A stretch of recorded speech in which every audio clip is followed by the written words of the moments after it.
नमस्ते। क्या आप देख रही हैं कि आपके बाल पहले से ज़्यादा झड़ रहे हैं? कंघी करते समय, बाल धोते समय या तकिए पर बाल दिखाई देते हैं।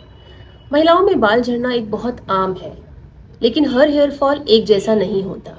आइए आज हम समझेंगे बाल झड़ने के अलग-अलग कारण क्या हो सकते हैं, कब यह सामान्य है और कब समस्या, और इसका सही वैज्ञानिक इलाज क्या है। बाल झड़ने के मुख्य कारणों में दो सबसे कॉमन कारण हैं। पहला जिसे हम फीमेल पैटर्न हेयर लॉस कहते हैं और दूसरा जिसे हम टीलोजन इफ्लूवियम कहते हैं। अब फीमेल पैटर्न हेयर लॉस क्या है? यह एक धीरे धीरे बढ़ने वाली स्थिति है। इसमें बालों की डेंसिटी धीरे धीरे कम हो जाती है, बाल पतले और छोटे हो जाते हैं और हमारा स्कैल्प दिखने लगता है। खास बात यह है कि हेयर लाइन बनी रहती है। ये एक मुख्य अंतर है मेल पैटर्न हेयर लॉस और फीमेल पैटर्न हेयर लॉस में। थिनिंग फीमेल्स में आमतौर पे सेंट्रल पार्टिंग में होती है और हमें ऐसा लगने लगता है कि हमारी मांग धीरे धीरे चौड़ी होती जा रही है।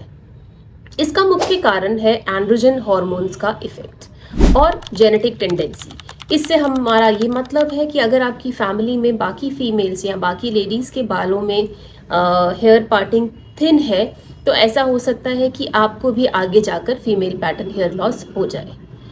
एक और खास बात यह है कि यह कंडीशन क्रॉनिक होती है और अर्ली ट्रीटमेंट से ही हम इसे कंट्रोल कर सकते हैं।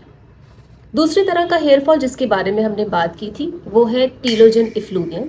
यह एक सडन हेयर फॉल होता है। इसमें एक साथ बहुत से बाल गिरते हैं। हमें ये समझने की ज़रूरत है कि हमारी बालों के बहुत सारे ग्रोथ फेजेस होते हैं। जब कोई भी इंजरी होती है, स्ट्रेस या इलनेस, या हमें कोई वायरल फीवर या बुखार होता है, या हमें किसी न्यूट्रिशन की डेफिशिएंसी होती है, थायराइड प्रॉब्लम है, या हम क्रैश डाइटिंग करके वेट लूज़ करने की कोशिश करते हैं और पोस्टपार्टम या डिलीवरी के 3 महीने के बाद भी इस तरह का हेयर फॉल शुरू होता है। अच्छी बात यह है कि ये अक्सर रिवर्सिबल होता है। जो बाल गिर जाते हैं वो वापस ग्रो कर जाते हैं अगर हम कारण को ठीक कर दें। हेयर फॉल का ज़रूरी अर्ली पहचान क्यों ज़रूरी है? अगर आप नोटिस करें हेयर पार्टिंग वाइड होना, पोनीटेल पतली होना या एक्सेसिव हेयर शेडिंग, तो इसे इग्नोर ना करें, क्योंकि अर्ली डायग्नोसिस से हम इन बालों को बचा सकते हैं। ट्रीटमेंट ज़्यादा इफ़ेक्टिव होता है और जल्दी रिकवरी होती है। हमारे पास बहुत सारे ट्रीटमेंट ऑप्शंस अवेलेबल होते हैं, जिसमें कुछ लगाने वाले लोशंस जो हेयर ग्रोथ को स्टिमुलेट करते हैं काफ़ी फ़ायदा करते हैं। न्यूट्रिशनल करेक्शन, जिस न्यूट्रिशन की डेफिशिएंसी है, चाहे वो आयरन हो चाहे विटामिन्स हो, उसको ठीक करना बहुत ज़रूरी है।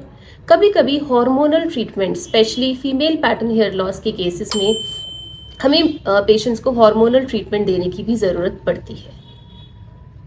आपने बहुत सारे हेयर ग्रोथ प्रोडक्ट के ऊपर प्रोकेपिल, एनागेन आदि लिखा देखा होगा। ये ग्रोथ फैक्टर्स होते हैं। ये हेयर रूट को स्ट्रेंथन करने में मदद करते हैं, जिसकी वजह से हेयर फॉल कम हो जाता है। लेकिन ध्यान रहे, ये सब सपोर्टिव थेरेपीज़ हैं, ये मेन ट्रीटमेंट का रिप्लेसमेंट नहीं है। पीआरपी और जीएफसी थेरेपी के बारे में भी आपने सुना होगा। पीआरपी, जिसे हम प्लेटलेट रिच प्लाज्मा भी कहते हैं, इसमें आपके ब्लड से कुछ ग्रोथ फैक्टर्स को निकालकर स्कैल्प में इंजेक्ट किया जाता है या माइक्रो नीडलिंग डिवाइस की मदद से उसे स्कैल्प में लगाया जाता है। ऐसा ही एक एडवांस ट्रीटमेंट होता है ग्रोथ फैक्टर कॉन्सेंट्रेट, जिसमें ये ग्रोथ फैक्टर्स ज़्यादा मात्रा में होते हैं। ये थेरेपीज़ हेयर फॉल को कम करने में काफ़ी मदद करती हैं और हेयर की थिकनेस को इम्प्रूव करने में भी मदद करती हैं। ध्यान रहे, इन ट्रीटमेंट्स के बेस्ट रिजल्ट तभी होते हैं अगर हम अर्ली स्टेज में हेयर फॉल को डायग्नोस करके प्रॉपर ट्रीटमेंट प्लान को फॉलो करें। ये ट्रीटमेंट सेशन वाइज होता है। आमतौर पे एक महीने के 4 से 5 सेशन होने के बाद हर 3 महीने पे मेंटेनेंस सेशंस लेने की ज़रूरत रहती है। क्या महिलाओं में भी हम हेयर ट्रांसप्लांट कर सकते हैं? बिल्कुल।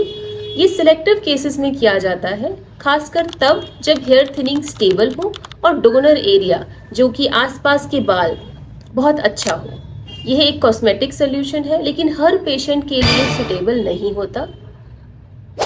एक और ध्यान देने योग्य बात यह है कि मार्केट में बहुत सी तरह के ऑयल्स, शैम्पू, सप्लीमेंट्स जो कि हेयर फॉल क्योर का दावा करते हैं अवेलेबल हैं, लेकिन इनके पीछे कोई भी साइंटिफिक एविडेंस नहीं होता और सेल्फ ट्रीटमेंट से हमें फ़ायदे की बजाय नुकसान भी हो सकता है। यही समय है जब हमें डर्मेटोलॉजिस्ट, जो कि एक क्वालिफाइड डॉक्टर है हेयर के ट्रीटमेंट के लिए, उनसे संपर्क करके उनका कंसल्टेशन लेना चाहिए। क्योंकि जैसा हमने देखा, हेयर फॉल के बहुत से अलग अलग कारण हो सकते हैं। जब तक हम प्रॉपर कंसल्टेशन नहीं लेंगे, हम सही डायग्नोसिस और सही कारण नहीं पता कर पाएंगे और हम अपने ट्रीटमेंट को टेलर नहीं कर पाएंगे। इसलिए याद रहे कि ट्रीटमेंट अपने हेयर फॉल के लिए हमेशा एक क्वालिफाइड डर्मेटोलॉजिस्ट से ही लें। आइए इस सब को एक बार फिर से समराइज करें। महिलाओं में हेयर फॉल के कई कारण हो सकते हैं। फीमेल पैटर्न हेयर लॉस और टीलोजन एफ्लूवियम इनमें सबसे कॉमन है। अर्ली डायग्नोसिस और सही इलाज से हम इस कंडीशन को कंट्रोल कर सकते हैं। धैर्य रखें, हेयर ट्रीटमेंट टाइम लेता है। सो बालों का झड़ना समझना ज़रूरी है, डरना नहीं।